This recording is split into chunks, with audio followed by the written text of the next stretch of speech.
top 5 favorite producers. Which genre? Even that, Because that's a whole heap of people, you know. I would have just said like a compilation. Everybody. Those top 5 favorite producers. Alright, 5 would have been difficult, but off the top of my head, definitely have to go Timbaland. Which anybody who listens to my production from early, obvious to them. Timbaland for sure, Neptunes. John O'Mara getting a whole heap of problems. It no matter. But Timbaland, Neptunes.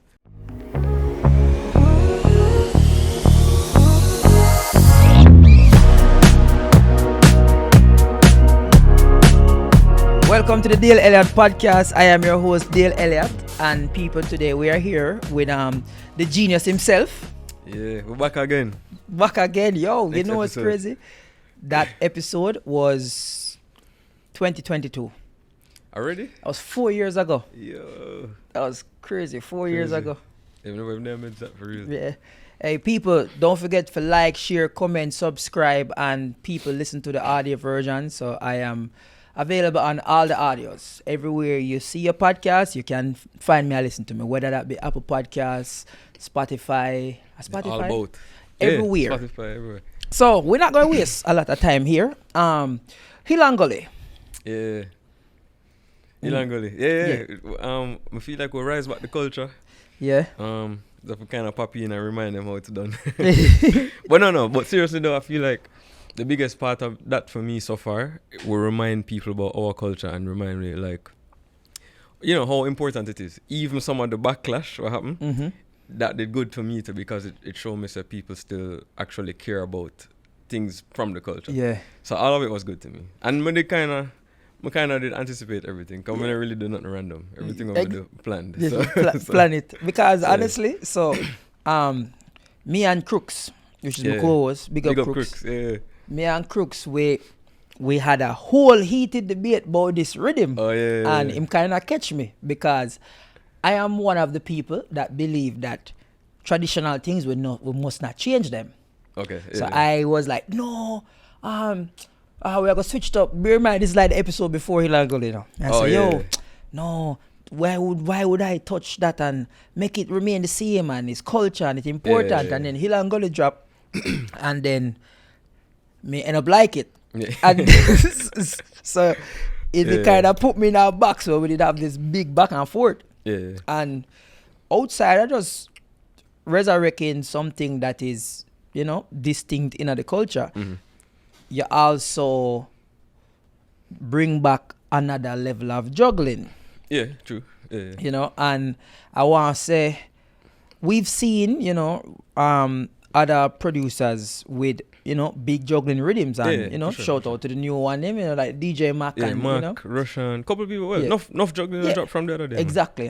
For the And culture, that nice. And the reason why I say that is because I feel like the Gully juggling kind of different Mm-hmm. to where I am not seeing, like, I would say, I don't feel like it opened up to everybody.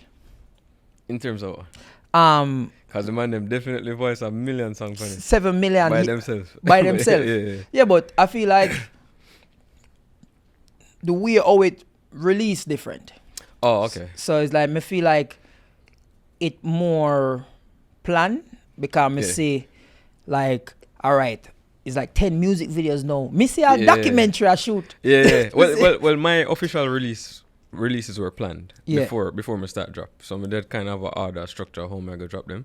Mm-hmm. But then because everything blew up so fast and the virality and the song them start run, so that kind of just set its own pace. Yeah. But my releases were planned. But in the middle of my planned releases, I have to navigate with what happened culturally and momentum wise. So, and then I pull the brakes on some parts side for make some of the songs get for grow, and then like continue. Cause I still have songs for drop on it right now too. I'm gonna do them in a different ways. I'm gonna drop the full compilation album. with This all sound the like songs. some foreign influence. This sound like I foreign planning. just business, like, cause we just want to approach it from a place where, for the culture and for the vibe, but we still do it in a proper way. Where, Yeah. cause remember, it's also a show a representation of what we can do.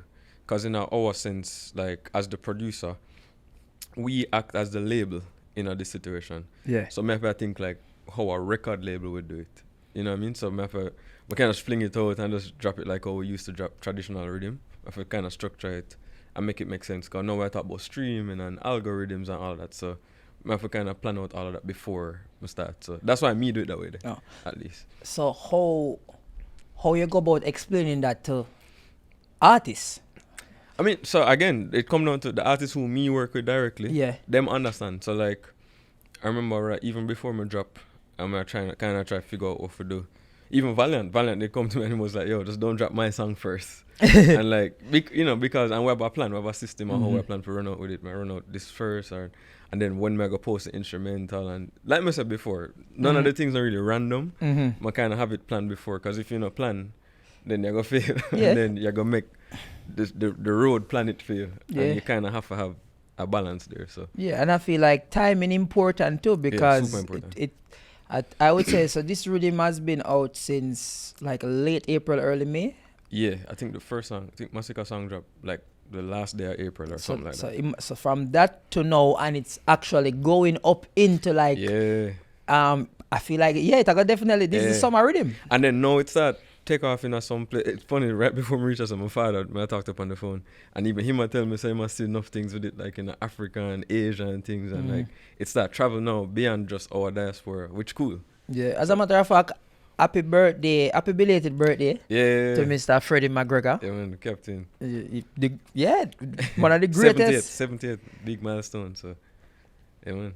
Yo, that never like heavy as a, like coming up in the music, like understanding, say, all right, then, yo, this, what is set for me in a music, like you have like you can't mess up, Well, say, me personally, me never really feel that weight there. Yeah. On my shoulders, because I think because of how my musical journey started too. Yeah. Because it wasn't like, because my father built a studio when I was like 5. He never come to me and like, yo, learn music or do nothing. Like, just build it and just like, if you want to do something with it, like you can explore the studio there. Yeah. And then through me start my path in a different way, I never feel like pressure. Yeah. I think just subconsciously though, we know so there's a level and a legacy that's there we have to do our best to preserve. Yeah. But still do my own thing. So it wasn't never like a real pressure point or anything like that. But just know I have a legacy where I have to. We have to work. As will what will follow. Our kids will follow the same way and same kind of vibe. Yeah. But right now, the way I see the beat and the songs them when me see I release on it, I see Kiss go. Kiss song. See go soca. Yeah. Kiss song I pick up like crazy right now too. Yeah. It look like it out for run around most of the song then. My favorite one of the Valiant. Yeah, remember you told me from the plate for you. Yeah, my favorite one of the Valiant. But I see also with where you take a time for dip into like the culture where like Maroons is concerned. Yeah, we got Hope vocals for that. So she did have a video when the rhythm did just drop. I think she did it on the instrumental where she was playing and just singing to the camera. And it did go crazy. Somebody did reach out to her, follow her and start link her. And we just planned it for shoot it. So we just released the video the other day. So yeah, man. And just like that, it's just, like I said, the main thing of the rhythm was bringing back the culture and bringing the authenticity. But finding a way how to introduce it to this generation. Yeah. So cause that was the main conversation. A lot of the kids who love all of the songs now, we go viral and Valiant and Massacre and whatever, that the first them ever hear about Mentor. We never know nothing about it. So just carry them down a rabbit hole now to find out where it come from, whatever. And I witnessed all of that on the internet and see people at deep dive and see how people create pages just set for that alone, for just explain Mentor and the folk history and all of that. So it's a good thing. Yeah, because and I think it's our responsibility as creatives to make sure that those things happen too. Crazy, you said creative a while ago because right now I have you as a creative, you know. Now when I say creative, I feel like you manage to evolve and utilize social media as well. Yeah. Outside of just music, I think you start to introduce people into your life from a musical level and understand, say, like the name The Genius, like you're a musical nerd. You know, like play the piano, because I realize in music there is multiple different types of producers. For sure. So, you know, I think there is the producers that are like great with the marketing and them have like the good ear. And then there's the producers who sit down and make the music themselves, who can actually sing. So from noticing it and being around you, you are more, I would consider you as like a student of the music, where you can sing, you can write, you build your beat them yourself. Like it kind of crazy if you put it together, and then you show the marketing aspect at the height. I think it's kind of like the phase of creatives where we're in right now, especially like I said, because there's so much people and there's so much of everything. There's so much saturation. There's a lot of people doing everything. So no, I think the only way you can kind of survive, you have to kind of learn how to do a bit of everything. Even if you're not the best at it or the professional level, even before you get help, you have to learn how to do the best of what you can. So me personally, so social media and like crowd and excitement are my thing. Yeah. But I also know that that's a part of what comes with the business of it too. So me being talented and me being the genius and all of that is one thing, but I also know that a next step is required to present the product. So if I have to do it in front of it sometime and all of that, I have to do it. But back in the days, like one of the main reasons why I did want to produce is so that I could have done in the background. Yeah. Now everybody want to be famous. There's a different era within, I know, but for me, it was just always about the music. And like you said, a student of the music, but also a fan of the music. Yeah. So me, just a genuine fan of what happened. So I listen to everybody, everything what happened. Even if I know something me involved with. Yeah. So I just know, where the pacing happened. So that's how I can know timing. Can know, say, all right, this would be a good time for drop the rhythm. Come have you a long time. Yeah. Before we start drop it. So it's just a matter of knowing the game and seeing how it move and know when to move and when, you know what I mean? All right. But, what me want to ask, I have two questions right now for this rhythm. Where is the Jamaica Nice song? Jamaica and I Nice? feel, yes. All right. So here's the comment. So the thing is, the rhythm, it nostalgic. It bring people in and it make people want to know about the culture, Yeah. And, we did say Fear, enough respect to Fear. Yeah. Whereas She bring a big boost to the rhythm too. Exactly. So. With that little, Yeah. the comment we should make. Yeah. But in totality, I feel like, like, this is just me as a listener. Remember, like, when Chronics did have, like, Smile Jamaica, or Busy did have the like, me love Jamaica, me feel like from the rhythm here, Slip and Slide, crazy, big song. The Kiss song, big song. The Haitian song, big. The Valiant, but it's like, where the Jamaica so nice. Me love Jamaica. Give me yam, give me banana. So I have 2 songs set to be released on it that have that. Something like that. Yeah. You see, from 2 very prominent artists. Yeah, because so literally been a look for that, Like, I say, I think coming August, we are go into Independence Day and Emancipation Day, and it would have good because me feel like Grand Gala is going to be the biggest place. It come back to what we just said a while ago about timing and knowing the pace of things. Yeah. So because it's funny. So enough of the backlash conversation, even when come from the anti-faith thing. Yeah. And them was saying like, the historical value of the thing where it come from and the capturing keeping the authenticity of that and making more clean songs.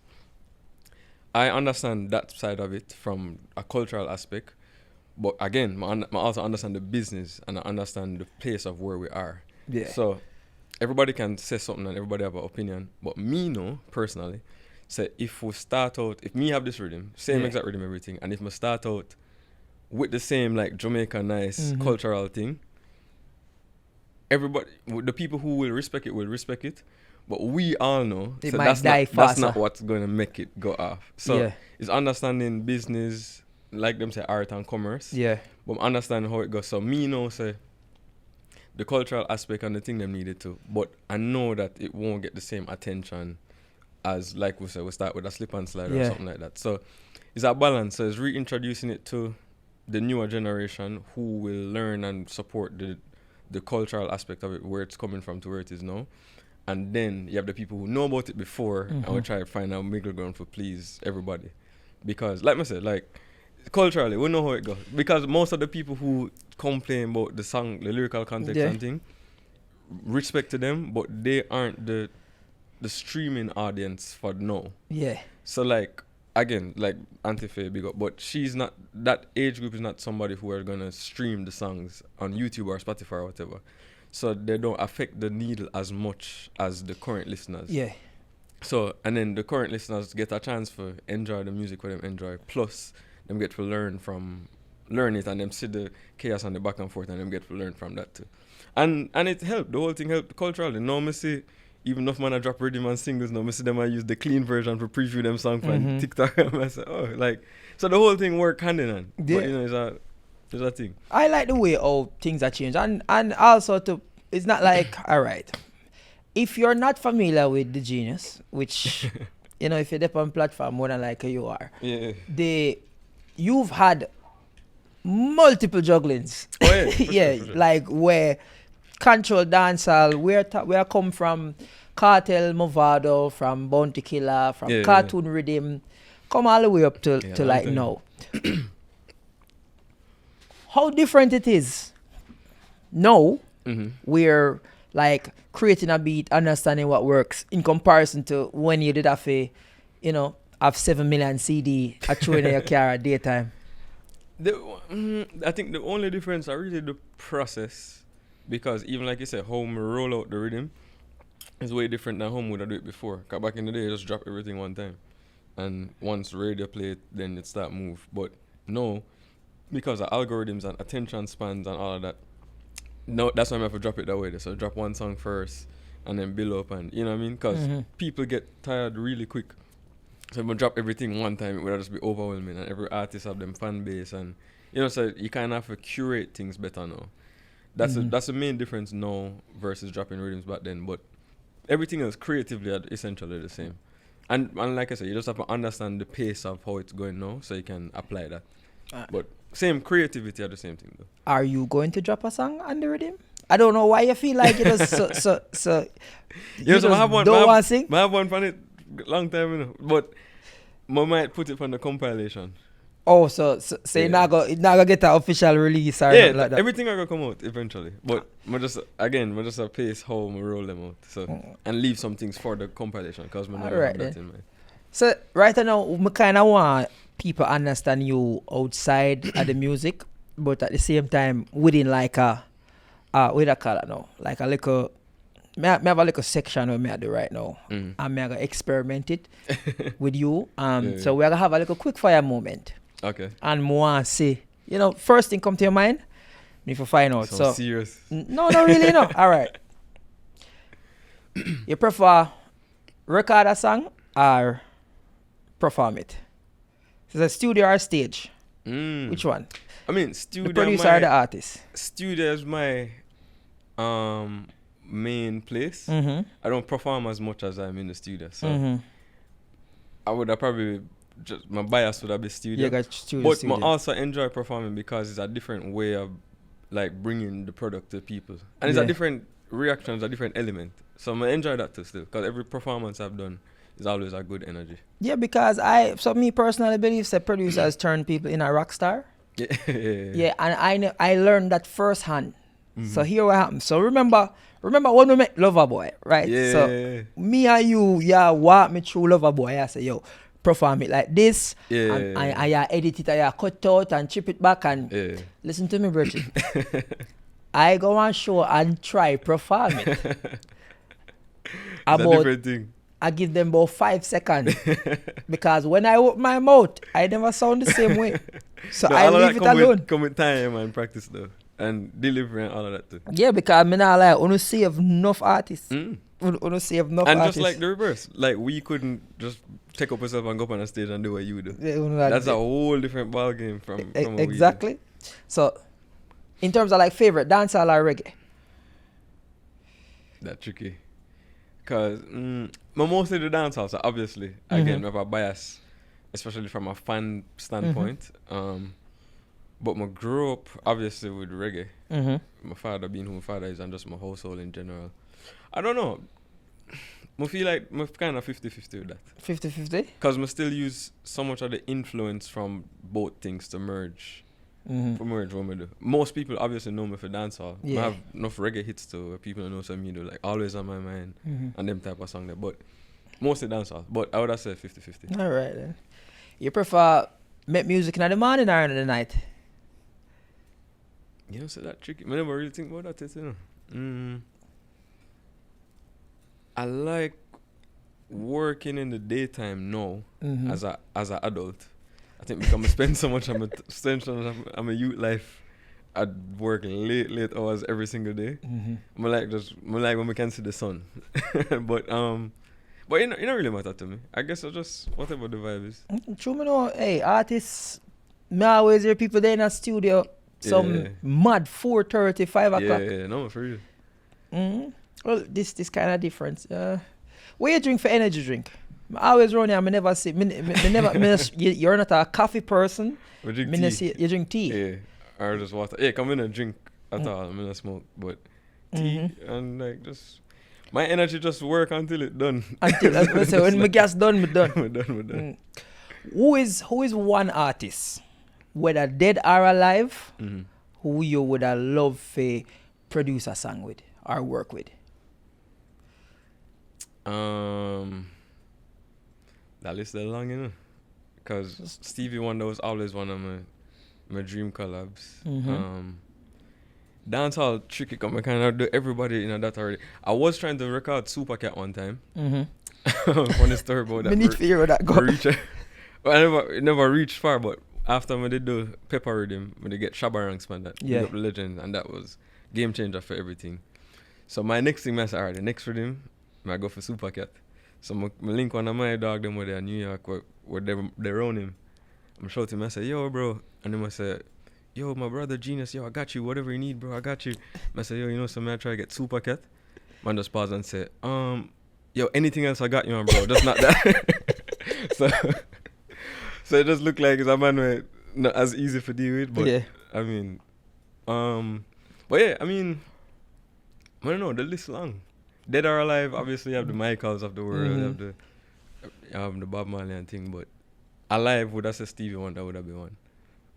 Obviously like pop people and all of that, the usual Beyonce's or whatever. Yeah. But yeah, that's the first thing will come to mind. Yeah, I know that would get your brain. That's what I get your brain and go. As a musician, like musically, Stevie always depend on next level to me. The top 5 favorite producers. Which genre?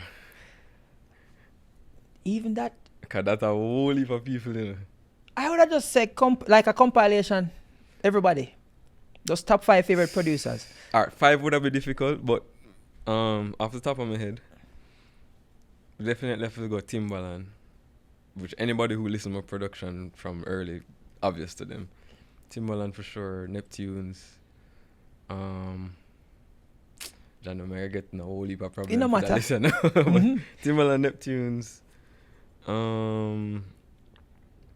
Like Dre was always somebody who me did, like sonically me did always listen to. Dre? So when I just start produce, I used to listen to a lot of his production and compare the sounds. So that's how it will help shape my sound. So I used to like listen to a song with him have, listen to Fidem kick drum and then try match my kick drum. Listen to Fidem snare and try match the snare. Like them kind of thing.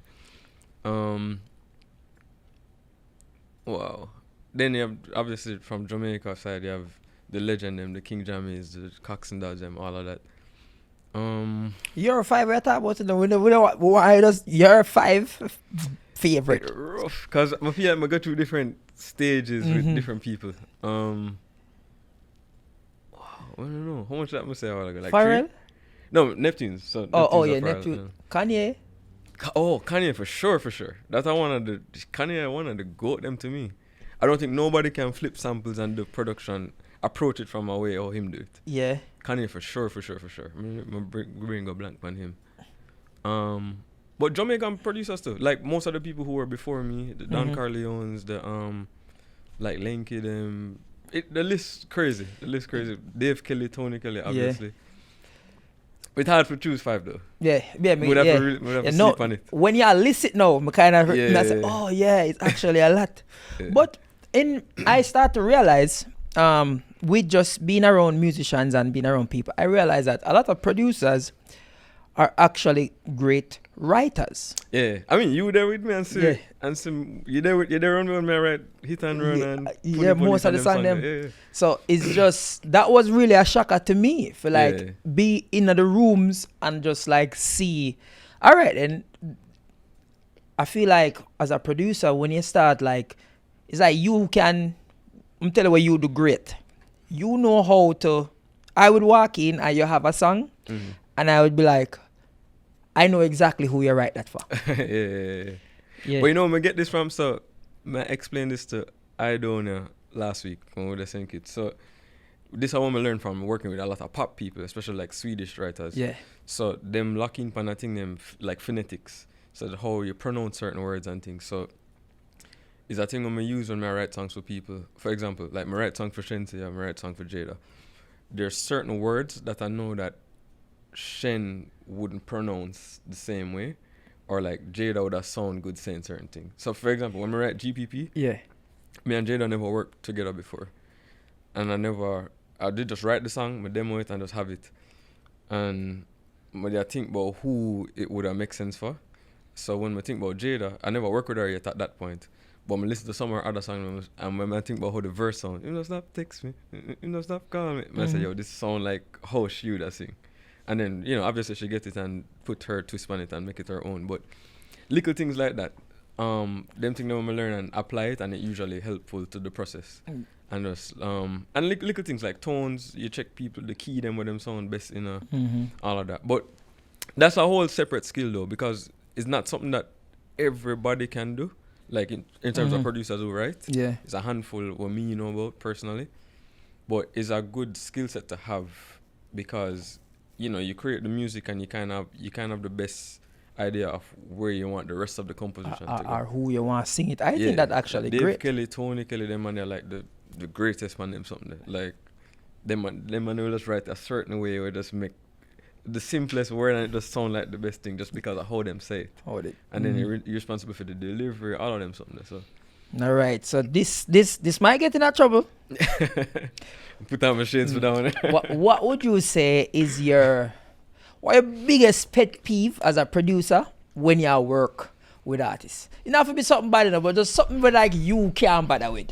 It's like you say, boy, headache Biggest artist this pet to work with peeve. right now.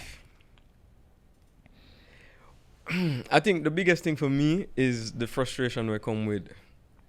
Go back to kind of link to where we just talked about. Because I write a lot of songs for a lot of the artists I work with. But what usually happens is oftentimes when you write a song for an artist who probably not on the same page as you are, not seeing the same thing what you are seeing, sometimes it take a lot of convincing them. For like, cause you might have the best song ever for an artist, but them just dip on a different wave, or them might listen to other things at the time and them not see it. And sometimes it just so obvious to me just to say, yo, like this is your biggest song ever. All I have to do is just record it and we could put it out. And then we'll grow on it until them do it and it end up being the biggest song for you. And it's just like Why never did I listen to me? but you know, but it's a middle ground because you kind of have if we trust everybody process to and at the same time. But I would think, probably that and just artists will believe in a way, especially when it's people like us who have track record and whatever. That don't mean we're gonna always be right. But you know, at least we have enough data and history for be like, there's a reason why I'm sure when I feel like this will work. You know what me think you did I go say? So my time being around you and seeing you make music, let me tell you what me hate. I thought you were going to say you work on this song from 12 o'clock in the morning to 3 o'clock the next morning. That's typical for real. Only for it to never see the light of day. Oh yeah, that's definitely one. That's heartbreaking. But I learn over time for kind of detach from a lot of the songs. Yeah. And things like that happen for different reasons. It can be other things on the background too. It can be legal things. It can just be enough. It can be a whole heap of things. You kind of just hope to hit the jackpot every time. With that. But yeah, that definitely rough. I have hundreds of songs and put my all in and them just not see the light of day. For big and small, like to the highest level you can think about to every day. So yeah, but Sit down with the a only Beyonce song. Yeah, no, for real. Like, I mean, me and Dupes them do a million songs for the Rihanna thing was supposed to come out and that not exist yet. We are gonna wait for that forever. But it's also sometimes that work though because it's just timing. Sometimes you just have to trust the universe too, because sometimes something just not supposed to happen until it happens. Yeah. And we've seen a lot of that too in music where a song will end up being crazy huge now. Is a song we recorded all 7 years ago. That's Especially with things like TikTok now, where just a one little thing make a song go viral. So, you know, it's a give and take. So me I make enough music and work enough where I'm not for too lean on those things too much where it stresses me out. I just say, alright, I know so that song would have been good if it come out, but I already have 10 other songs I'm already going to put out. So. What kind of artists easier to work with? They and these are like females. So male artists or female artists? So me personally, me know how to navigate both of them. Yeah. Because so it's our next big secret is producers need to understand the psychology of an artist. I think because I also make music as an artist, I kind of know how to navigate that. But you have to learn how to, just like man and woman different. You have to know how to deal with a woman different from how you deal with a man. So, but just especially if it's people I work with consistently, I know how to navigate working with them. So none of them are really difficult to me at this point. Yeah. But I guess, I feel like I kind of have a good gauge of how to navigate both. All right then. And then we are gonna run a little would you rather. Right now, would you rather have one massive hit like All I Want for Christmas or a 20-year career with just some decent song? Well, I have a 20-year career right now. Exactly so. Which is crazy. Which is crazy for things that I have. Like music was still go crazy right now, but definitely I want that All I Want for Christmas song. That if I get a song like that, I'm definitely on the beach and my slippers and shorts. So I want the producer. I want you to break down to me the biggest difference, especially like financially, for a producer get a song like All I Want for Christmas or a Thriller or which are the big like there's songs where you just can't take outside of the like a pop hit, like a number like a Because I'm Happy. The song them will last forever. So them kind of song there's what you call in our music world, that's what we call like a catalog song. Yeah. So that is just something where so I can just live forever and ever and ever. And so songs like that you make it drastically make more money because it's a catalog song, so that means it constantly a play. Or like Mariah Carey song, for example. All I Want for Christmas every year. So apparently every Christmas or every year she make whatever amount of millions from it because it just guaranteed so every Christmas that are gonna be played X amount of times. Yeah. So she not have to do nothing else, she just know say every year should show about probably all 5-6 million from that alone, just from publishing.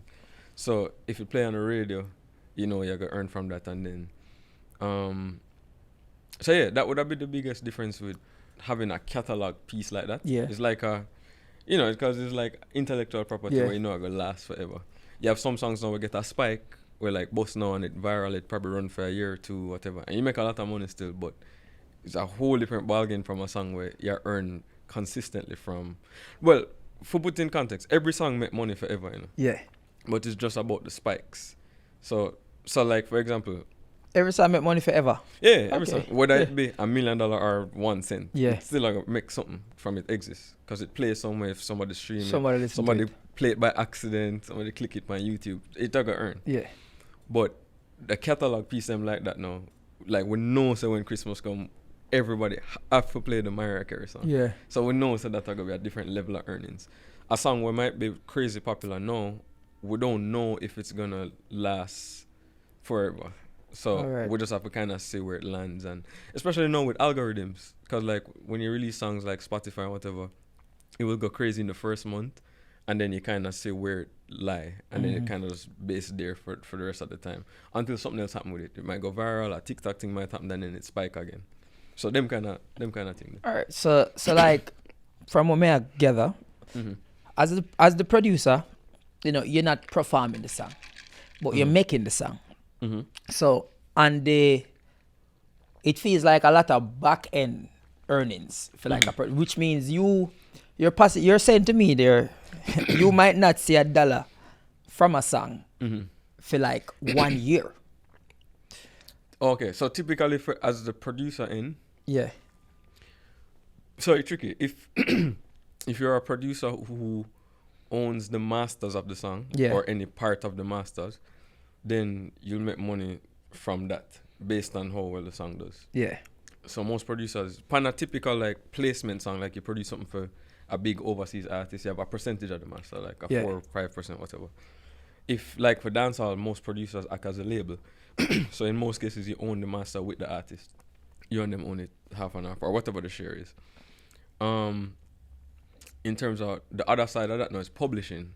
So publishing is really the writing and the composition of the song. So that's if you write lyrics or if you compose the music, that is where publishing is set for. So if it's a song will get really big and become like a radio hit or like one of them catalog songs, I say, you'll earn money from that consistently. So it depends on what side of it you're on. So most producers are actually producers who make them music. Yeah. Them are gonna see both sides of it. Okay. So, but if you're just a producer who never made the track and you don't have any involvement in the publishing, you still make money from masters and royalties and things, but just not on the publishing. Masters is what typically make the most money because that's who owns the song.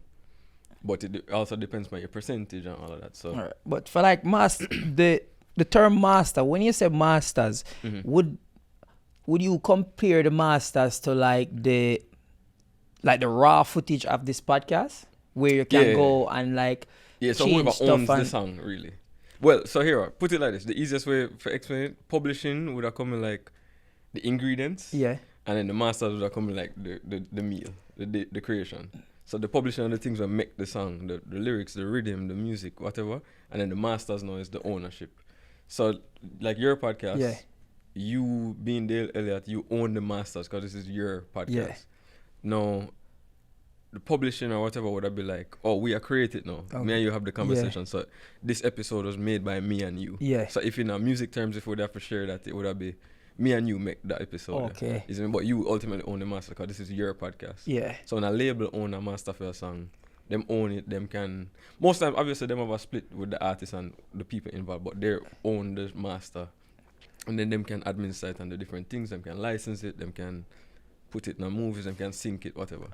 Well, so we hear me say, there was a conversation when we watched on a podcast the other day, and this producer was breaking down how, like, important a studio session is and how things can go left based off of just having the wrong person in the room. Things always go left. So in this scenario, I'm going to explain to me the validity of this. He's saying if 5 of us are in this room and we are making this song, and the person who is like, say the person or somebody come in to clean the room, and you're saying the lyric is you, and he's like, oh, say boo instead of you. And he's like, if you know say boo instead of you, he's a writer.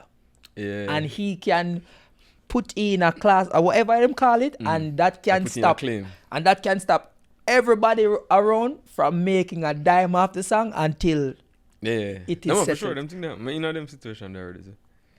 But those things happen, but I think, well, everybody would want to avoid situations like that, obviously. And with me personally, most of the people I work with is people whom I work with most of the time, so I'm going to have them issues there now. But yeah, everybody who contribute to a song feel like should be compensated for equally. And yeah, that kind of is a case-by-case thing, because sometimes people work out how much contribution somebody have. Me personally, me prefer to just make sure everything even.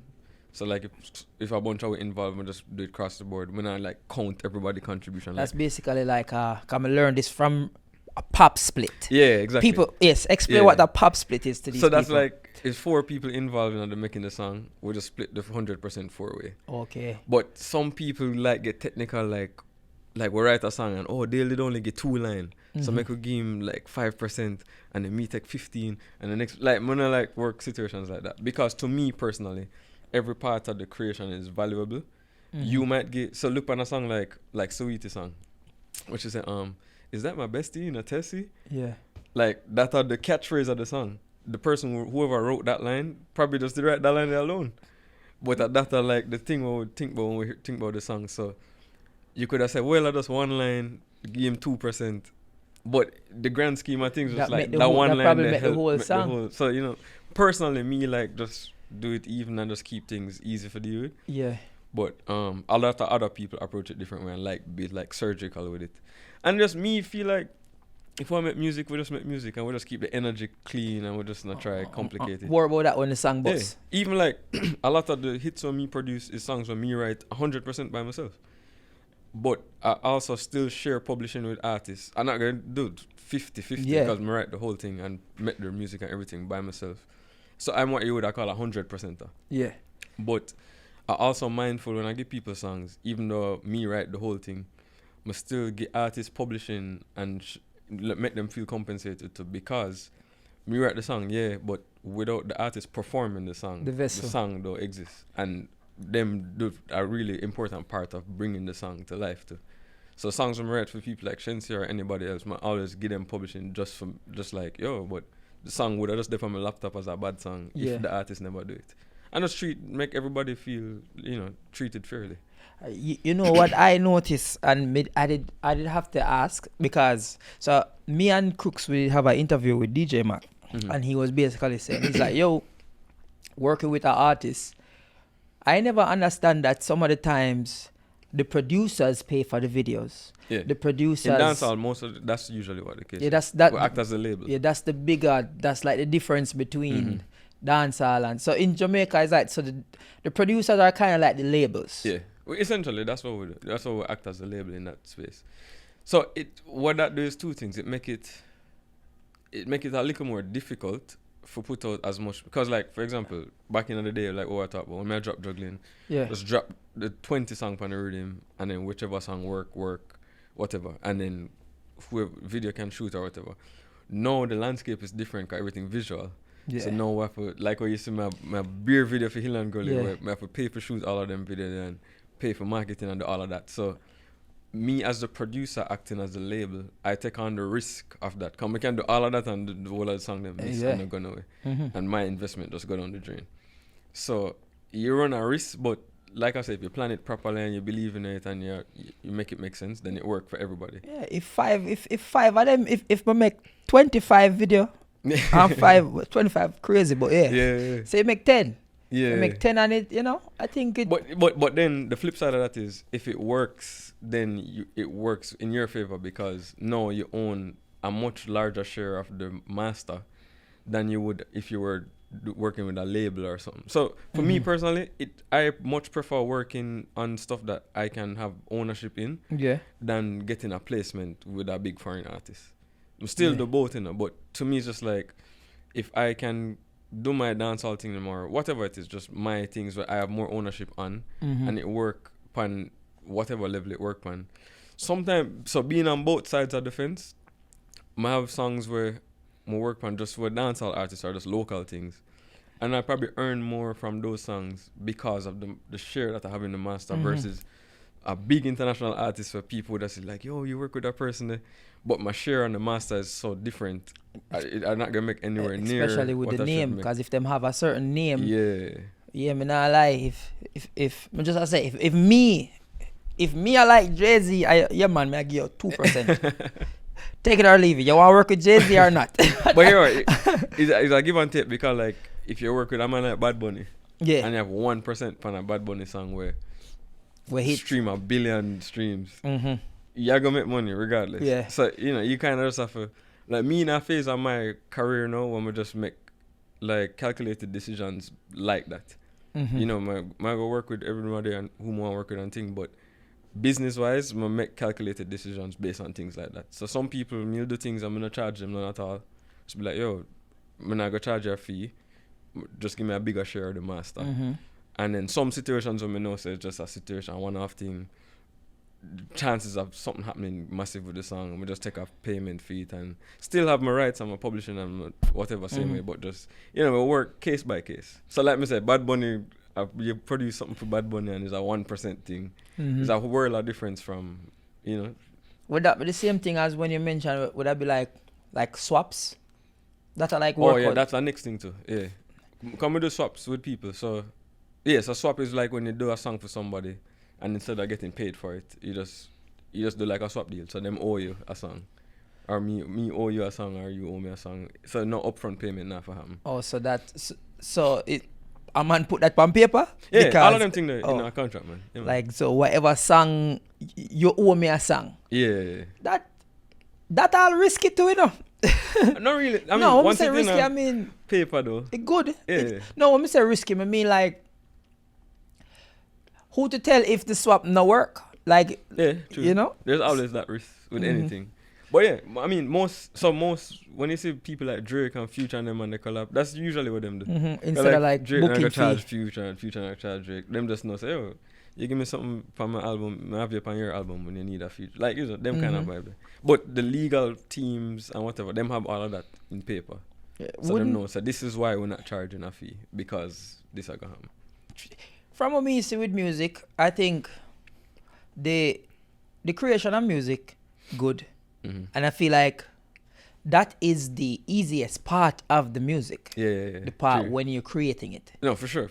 Because every other part kind of seem like madness to me. Like the artists have a team, you have a team, and especially if depending on the situation, if you say you do something local, you are how the negotiating aspect of them thing they can go. Yeah. Because from what I learn, you can have a song, right? Yeah. Perfect. We have Hill and Gully now, right? Yeah. Hill and Gully are going good.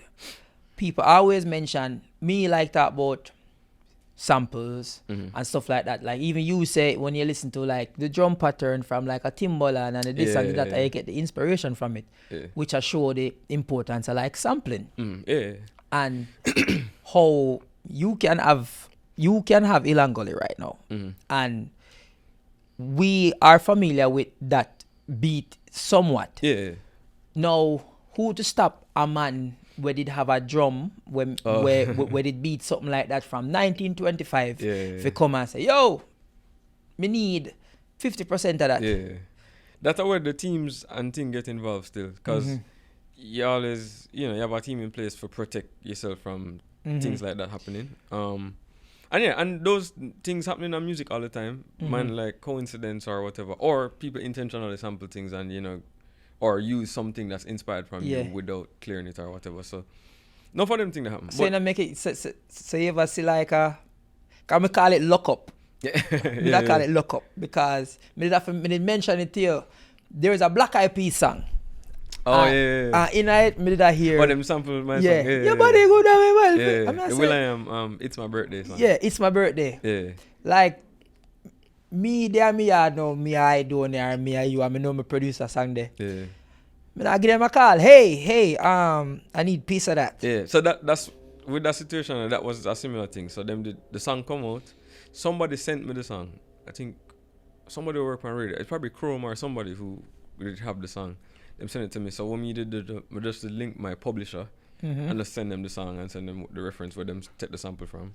And them just sort it out. And them just deal with and that. And them just email me, hey, we're asking them for this percentage and we just approve it and we split it between me and Donor. Because them sample for the jockey. Yeah. And so same thing we were talking about earlier. So the publishing for me and Donor song is just me and Donor. Yeah. It's 50-50.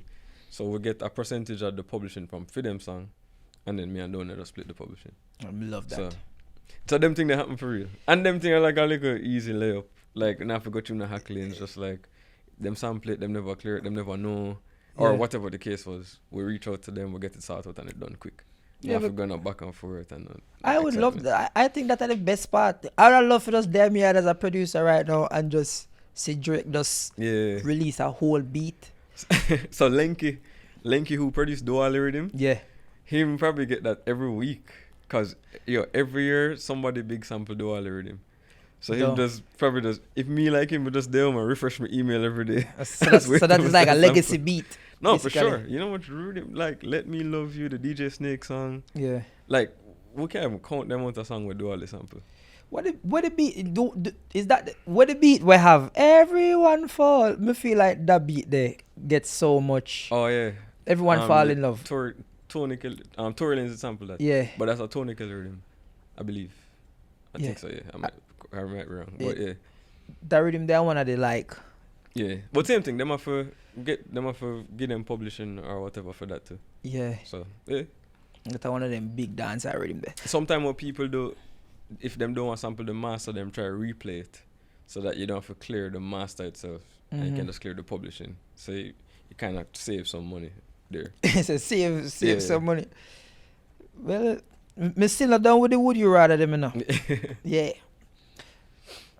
If you have a time travel, you don't want to go in the past or the future?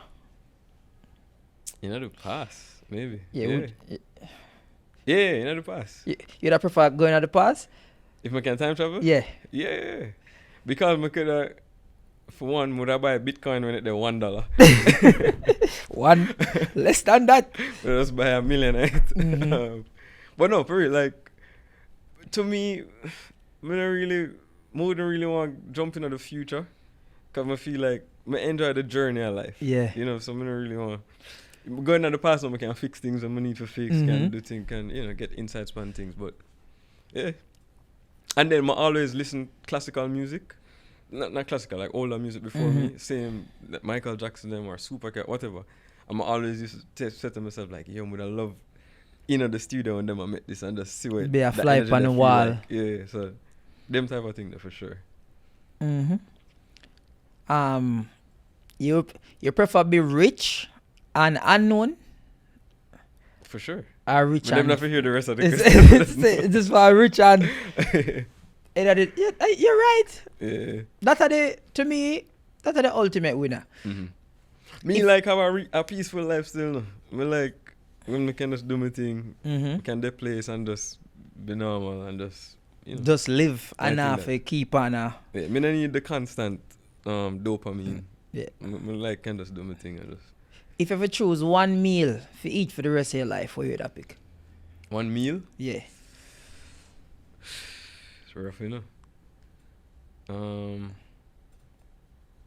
I mean, like seafood. Cause I'm a pescatarian now, so I'm not eat nothing else outside of that. And Madness. Plant-based. Madness.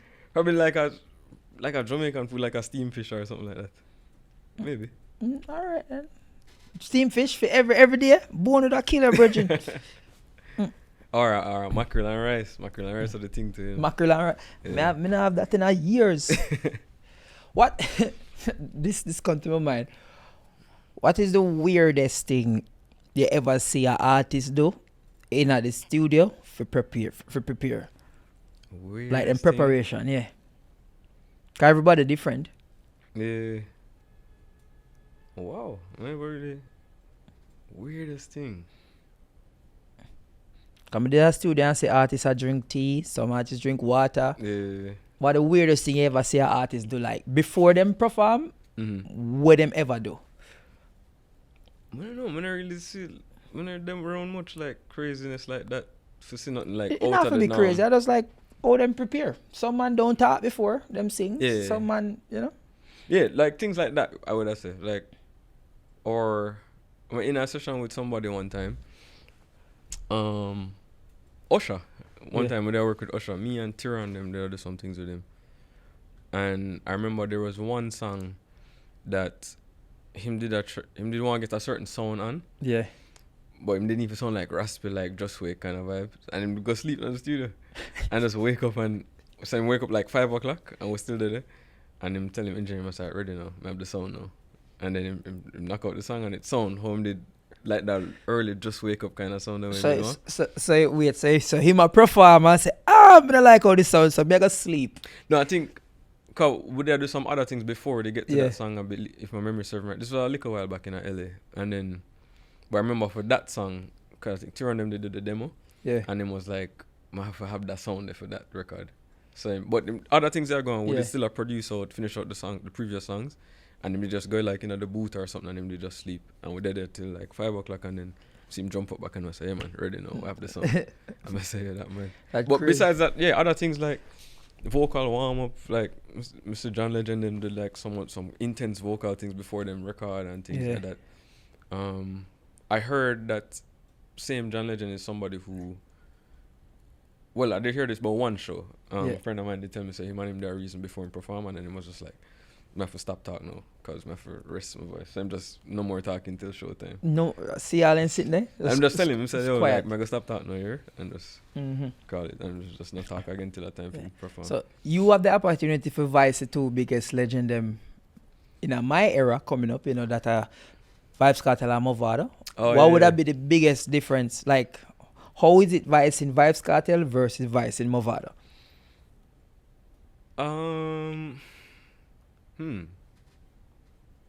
Biggest difference, I think it would have probably just been the process, little bit. Similar process, cause the two man them not right, so them kind of just go with the flow, whatever. I don't think there's a crazy difference. Movado is a man will take more time though, take him time for kind of, and which makes sense because he sing more, yeah. So and his man will go back over him, think him like, yo, no, change this, we'll do this, change the note, fix the line, like that. As you would imagine, Cartel just kind of just go through, and him a DJ, and especially when him did Dana, like the more lyrical era, he would just go through it like that. But yeah, I don't really much difference for the man them like that. Someone who want to reach early, someone late. Yeah, Cartel is someone who someone have to smoke early, most of the time, like early morning. But it's different. But I have so much experience with the two of them. Like everything kind of cross, kind of merge with each other. But yeah, I don't know major difference though. Oh, but it's just like the voice is different and the tone them and the little process. But nothing too crazy. Which song you ever? This funny. What the biggest hit you ever have where you never believe in a none at all? Like you think you waste it. You say, yo, me there, but me not there. This not gonna work. Me don't like this. Easy. The rhythm I have one name Gaza, I say rhythm. My worst rhythm I ever have in my catalog to me.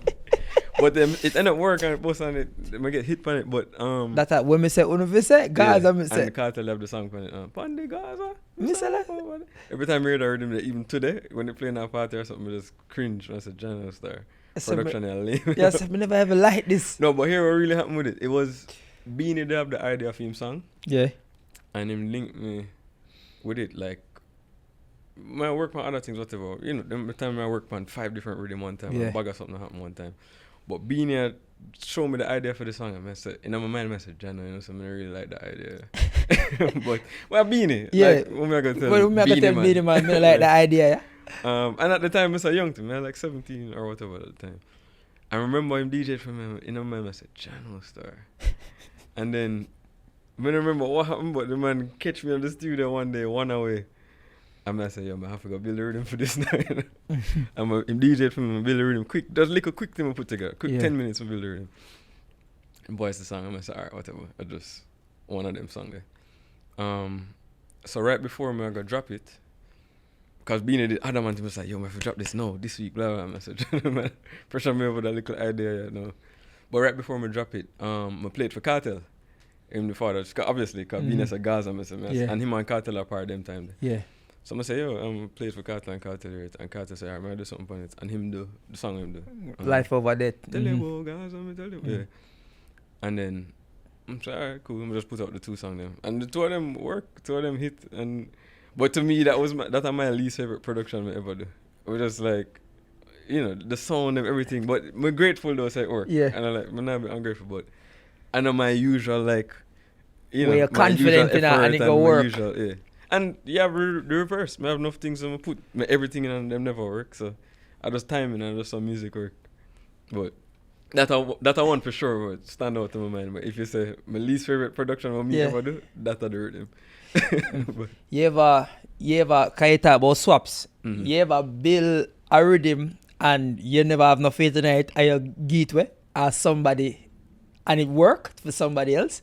No. So any rhythm I get to anybody, I'm always like, gonna make sure it's something my mood I do for myself. I mean, it have to be something about, like, if I have a rhythm where you say, like, all right then, you know what? All right then. It end up in the swap. And it end up go crazy. I mean, like, so when you see me build a rhythm for other people, that's usually the situation. Just like give them, and I like business thing, man. I pay me fees, or just people I'm good with, I'm close with, I'm gonna do it that way. So but yeah, it's never been anything women less confident, you know. But you have things when we get to other people go crazy, like whatever them set me free. We have love them and house cleaning, not by my team. That's when they build that for Bibi. And Bibi, I'm a virgin. It's not like it wasn't that, like quick Riddim would build it quick, you just like have it 10-15 minutes to build it and have a vibe and give it and him get cartel upon it. Me record Movado. And that got crazy, and to this day now you see like Movado song viral again on TikTok. Rhythm like that, I have enough rhythm on my bill for like ZJ Chrome and Liquid them and different people, DJ Sunshine. All of them go crazy. But like I said, it's never like a throwaway thing for me. Like me never build a rhythm and say, I'm not like this something I give somebody else. And say, yo, I always try, when I work for other people, I always try to go hard. Especially when I give somebody something, I say, all right. Yeah. Come here, I get them from a genuine place. And I like me just say, me just get that money on random rhythm. You know, so. I mean, I imagine me give her a rhythm and I see the biggest rhythm. I say, But again, come back to what I talked about earlier. Remember, I said it's still working in my favor. Yeah, no matter what. Rhythm, so even though them produce it or own the master, me forget still get the something. rhythm. So me have the publishing and whatever. So either way, it working in my favor. Yeah, and I think that is where they, like, remember we talk about branches of producers. Yeah. Because from when I realize the producer when make the rhythm might never did I go work the rhythm like true. They like look on when DJ Mac have a rhythm, you know, everybody and their mother he might go work it, you know. When DJ Khaled have something, he might put him name behind it and he might push it. Yeah, true. And you have to, as a producer too, you have to be honest about your strengths. Some people are not the people person where can link with artists and do all of that. Some man just good with the road and can promote and do all of that. So that's why I think collaboration is so important. Like I think Mac and Crash don't have a good situation like that, because Crash more the studio and the technical parts of it, and Mac is more the man who go there with the artists them and do the groundwork and the promotion and things. So it work. You have to just understand where it is and be honest about it and just work that way. Like me start out with that with when we do Red Bull and Guinness with me and Deli. Deli at the time did have more relationship with most of them and them. Me just start put me like 15, 14 them time there. And so him would have get certain man for obviously me know Movad and them and before I'm record them, but not for the other people. Him did link cartel and voice him and different things like that. So it work. You just have to know how to navigate it beyond that point. Do you feel like dancehall gone in a like I feel like even music in general, it seem like producers nowadays just play with people nostalgia. It's like, why reinvent the wheel when we know where I work? Like this is like the power like sampling or if I know that alright, people even not go back to like more old school type of beats. In a dancehall we see remember when Russian resurrect back all I like him old song them. Oh yeah. And I have the new artist them on the beat. You have me probably can name like 10 rhythms when me know right now. If them young boy I catch them rhythm they know. You know, like the re-release. You have that in your mind like any day you feel like you don't want to bring back like a what I rhythm the name again? Like a deer rave, like so like a Russian did have the thing that would you like bring back like a deer rave and give them young boy So me personally, me kind of just like the idea of not touching the legacy of what happened already in terms of my production. Yeah.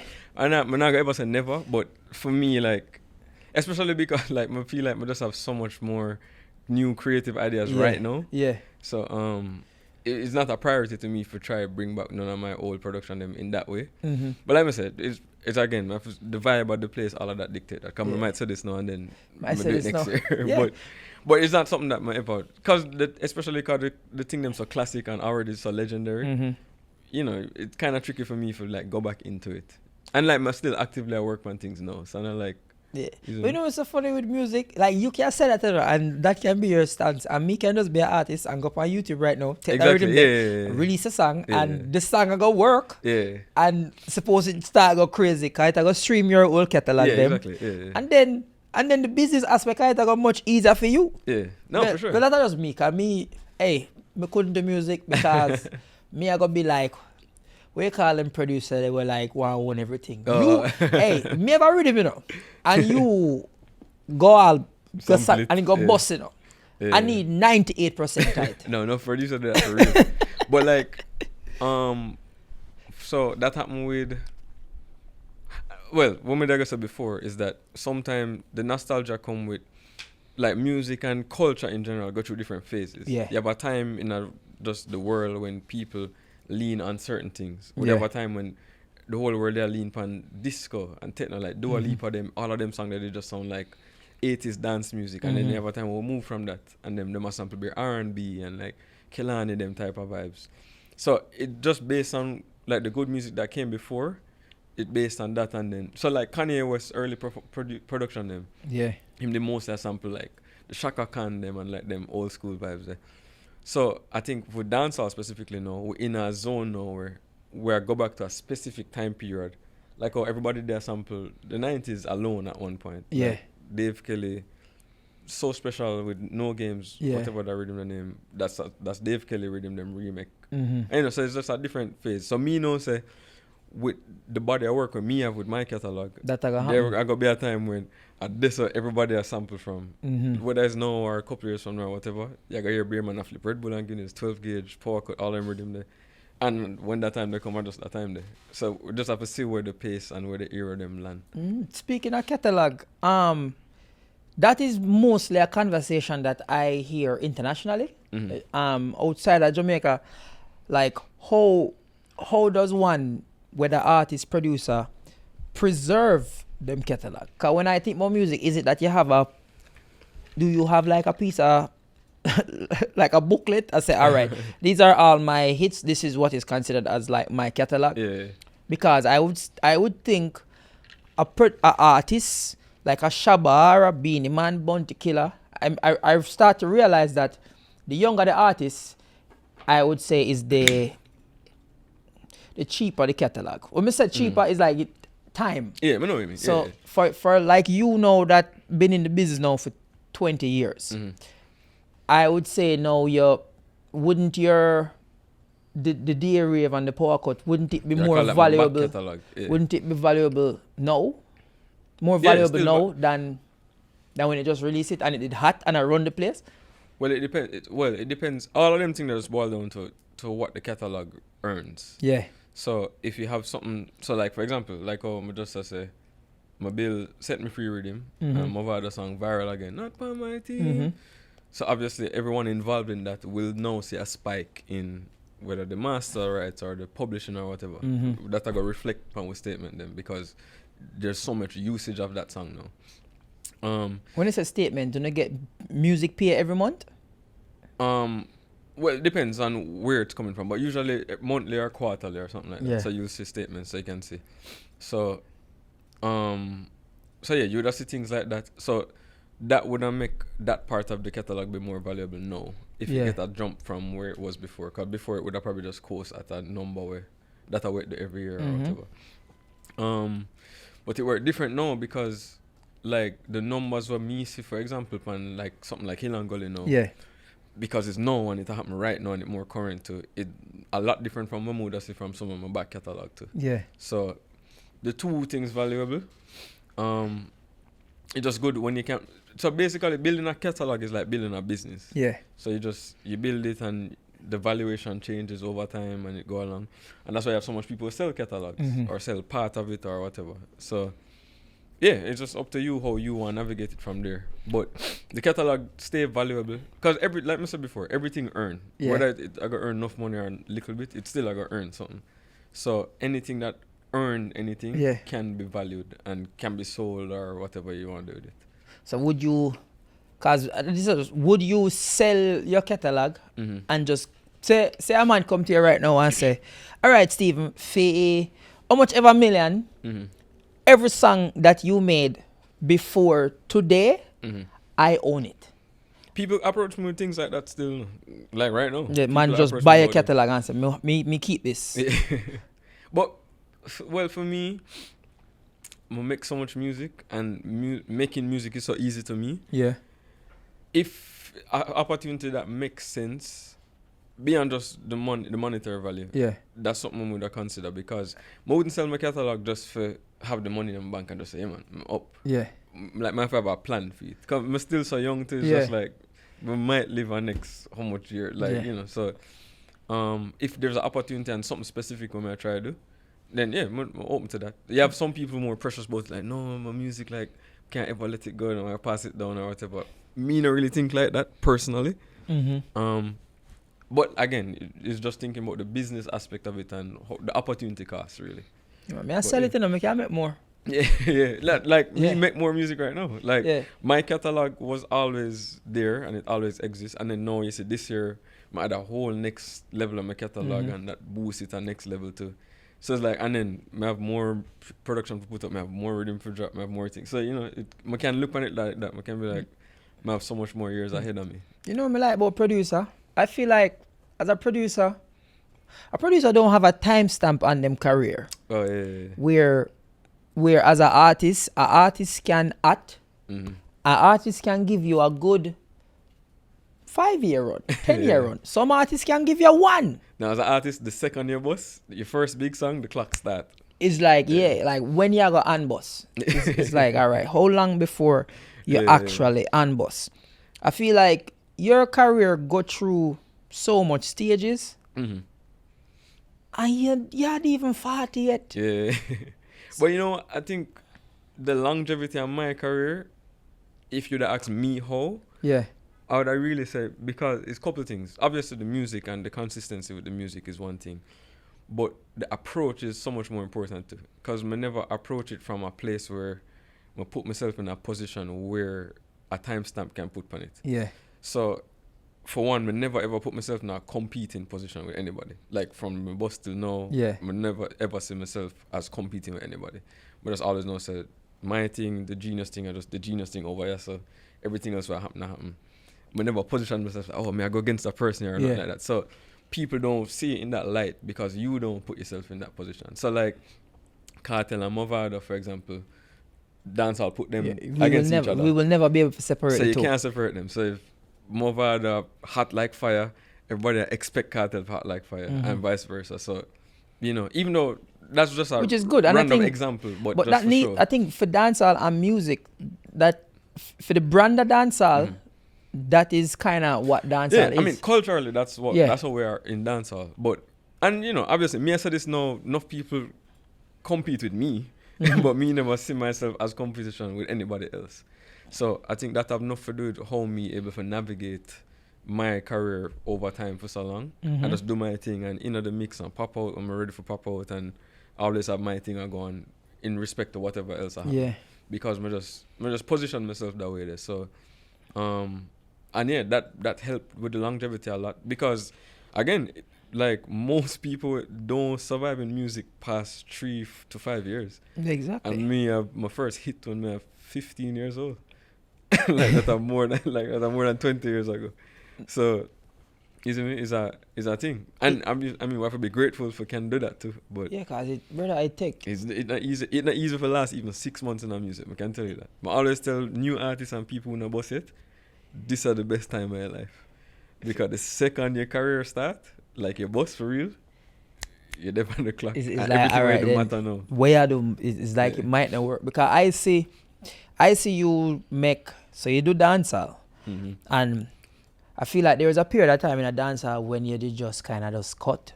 And then when I hear from you. Yeah. But while when I hear from you, do And controller and you do other things. And you know, you're in like the international space. Yeah. And then me feel like, I would have said within the last like 2 years, 2 to 3 years, you're like popping. And when me say popping, you did always there, you did always a work and stuff. Drop a hit But here it's and like hit and run, hit or run, massive hit. Yeah. And then me see you like dip again. Yeah.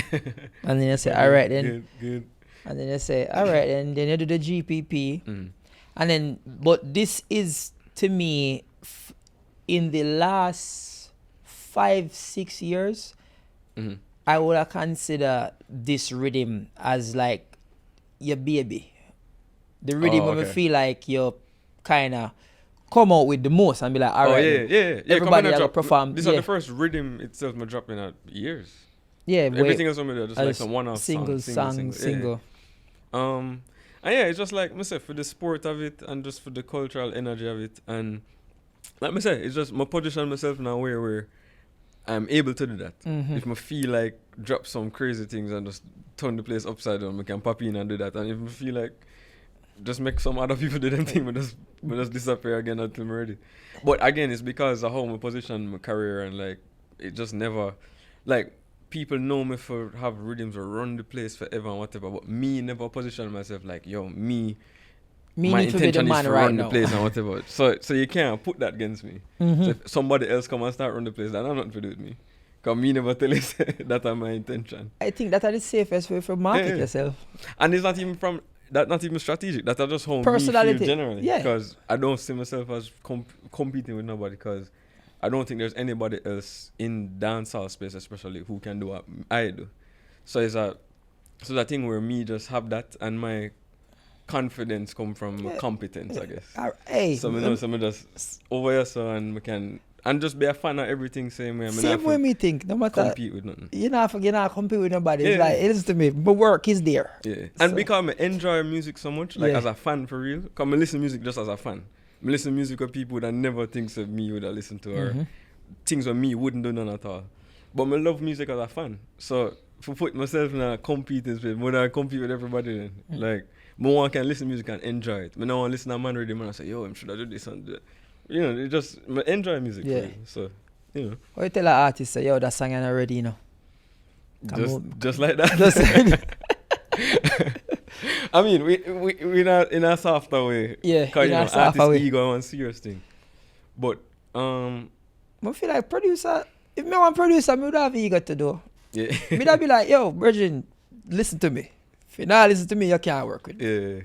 No, me try, like I said before, the psychology part of producing is super important. Me can resonate with artists a lot because I know how it is to perform as an artist. So I know how to communicate certain things. Not for the big song that I'm gonna produce, not for everybody's favorite artist them. The song them start out somewhere where me never like. I'm have to level with the artist and be like, yo, I could try this, I think the chorus right, whatever. But do it in a way when no man not feel like you disrespect them thing or whatever. But everybody knows that we just have the equal intention of having the best for the song. You know, so it's not like, yo, I'm not like that, yo, go on again. Like with it. You know, you just is your delivery important. Just like random conversation. You and your woman argue, your delivery super important. Like the tone, the way you say matter more than what you say. So them look at something. Yeah, you're right. Because I remember, so when we make Lover Boy, this is why I know me can't hear what you are here. Because I said she want a Lover Boy at least 50 times the same way. I said, no man, say it like, I said, Bridget, we keep on saying the same thing. I tell me to say it over again. Because when I listen to music as a producer, I think about the end result. So I hear it in a different way like than how you hear it. But it's a thing, I can turn off that in my brain when I just listen to music and a whole of it. But when I produce it down, me responsible for how it will come out. I have to listen. Because I think about how I go mix it. I think about everything in one. So you know, so like even now with like the emergence of like AI and producing and owning with the intellectual property and stuff where I do. How AI affect? Because I can just go up and I can make a song. I can just ask AI right now for just make one song for me. Yeah, true. How it impact how you produce music? For me, it's helpful. Yeah. So there's a lot of outrage about AI specifically because people feel like it's unfair and to take people's jobs and to go do this and that. To me personally, it's just like anything else. Whenever there's a new advancement of technology, it can always be harmful or good. You just have to position yourself now in a way where you make good use of it. Yep. And then I feel like if you're as good as you say you are, AI can take away what you would do. Yeah, anyway. nah, really take Just your find work. a way for just like anything of an auto-tune, just invent. All of the real singer them was just like, yo, foolishness that, yo, if you can't sing, just don't sing. But now we see some of our greatest singer them ever use auto-tune even on stage. Mm-hmm. And it's just a tool, used as a tool, not like a crutch where you have to depend on. So me use AI now with things where just help my production. Not like, my God, rely upon it now. Every little thing more them to do it. But like, just like ChatGPT, all them something. We use it in ways where it can be helpful. Yeah. But not like make it be your whole identity and your whole life. So I feel like if people just have an open mind, because technology, whether we like it or not, the technology will come. Yeah. So if you never defeat it, it's a fault same way. You better make sure say you position yourself to make you side because So you're we going look to outside, we problem. have Cara drive themselves, them something they're like. Madness that still.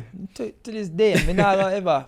Madness for Cara drive themselves. Yeah. Yeah, miss definitely see that. I think with the advancement of technology, how easy. Like, send me link you one studio, right? Mm-hmm.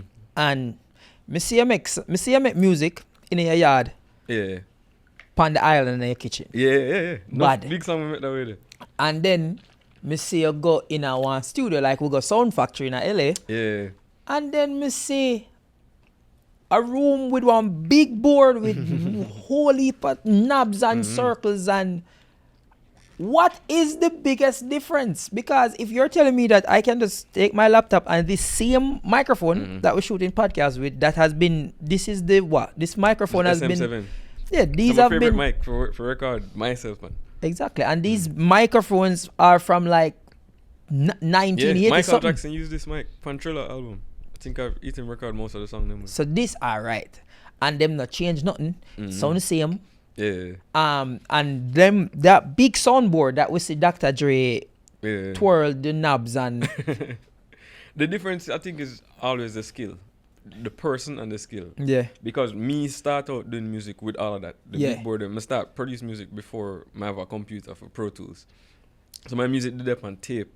Yeah. Like the reels for real, and you have to do the board. So that's how me learn how to make music. Yeah. Remember the first time I used Pro Tools and my father buy the Pro Tools and bring the computer in the studio. I said, whoa, like I can see the music, I can see the lines there. This was the craziest thing to me. So, but it boiled down to the skill. So you just have to be proficient enough to can. So me can, because of how much time and my skill set over the years, I can make music anyway. So I can make an album right there.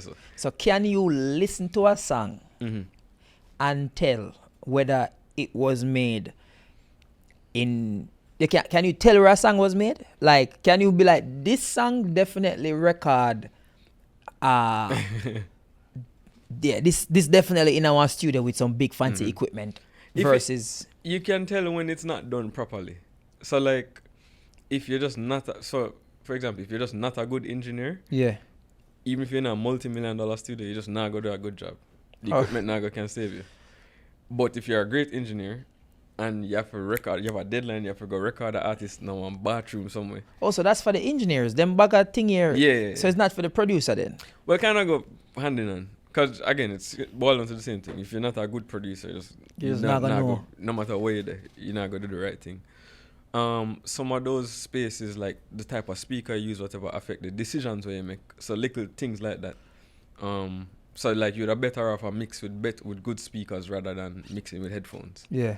But some people can manage doing it like regardless. So yeah, that's the only difference. That's the only way you can really tell. Because most people know making music on the go. Yeah. Most people just are working at hotels or Airbnb or at them house or whatever. There's not. And then there's no huge budgets for a lot of people now to use them massive studio It's so anymore. easy. So yeah. Because me still as a listener, and it can just be in my mind. But when I listen to a Bob Marley record, Yeah. when I hear the pronunciation, Can feel the everything about difference. Bob Marley record, I know that wasn't a bathroom Yeah. situation. Well, You them know? kind of music is different still because those things sound a specific way. That did have a lot to do with everything. How it did record, how it did mix, like the equipment. You can hear those things in those records specifically. Yeah.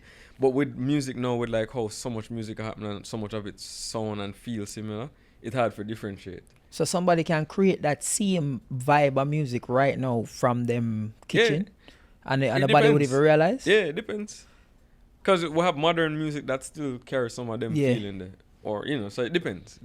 Yeah, I feel like Chronic, when I listen to Chronics, I feel like Chronics give me me need for in the studio and the twirl buttons and I think again, him is a good example because he's somebody who him skillful enough to where I think him could have pulled it off in a room like this and still have the sound because he's a man who know him and he's a producer. He's a good producer to most people just know him as an artist. I never know that. You make me know this. No man, Chronic's but Bill Riddim and him something man. But him just like him know it's a difference when you have the sound. It's just like you.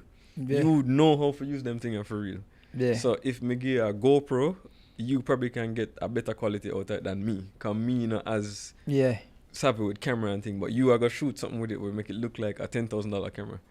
It's because you know where though. But so it's that kind of it's just time I experience. Mm-hmm. Well, people, remember this audio is going to be available because people consume information in so much different ways now, my youth.